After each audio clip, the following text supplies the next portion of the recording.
UNRWA മാനുഷിക സംഘടനയാണ്. അതിന് സൈനികമായോ മറ്റു സുരക്ഷാ വൈദഗ്ധ്യമോ ഇല്ല. അതിനാൽ തന്നെ അത്തരം സൈനിക പരിശോധനകൾ നടത്താനുള്ള ശേഷിയില്ല. മുൻകാലങ്ങൾ UNRWAയുടെ പരിസരത്ത് സംശയാസ്പദമായ വല്ലതും കണ്ടെത്തിയാൽ ഹമാസിനെയും ഇസ്രായേലിനെയും അറിയിക്കാറുണ്ട്.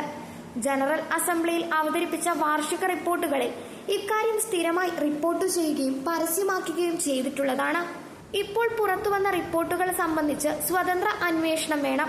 ആരോപിക്കപ്പെടുന്ന തുരങ്കത്തെക്കുറിച്ച് ഇസ്രായേൽ അധികൃതർ UNRWAയെ ഔദ്യോഗികമായി അറിയിച്ചിട്ടില്ലെന്നും ഫിലിപ്പ് ലസാറിനി പറഞ്ഞു. ഹമാസിന്റെ പോരാളികൾ UNRWAയുടെ ആസ്ഥാനത്തിന് താഴെ ഡാറ്റാ സെന്ററായി ഉപയോഗിക്കുകയാണ് എന്നാണ് ഇസ്രായേലിന്റെ ആരോപണം. സ്കൂളുകളും ആശുപത്രികളും ശ്മശാനങ്ങളുമെല്ലാം ഇത്തരത്തിൽ ഹമാസ് ഉപയോഗിക്കുന്നുണ്ടെന്ന് നേരത്തെ ഇസ്രായേൽ ആരോപിച്ചിരുന്നു. എന്നാൽ ഇക്കാര്യങ്ങൾ നിഷേധിച്ച് ഹമാസ് രംഗത്തു വന്നു.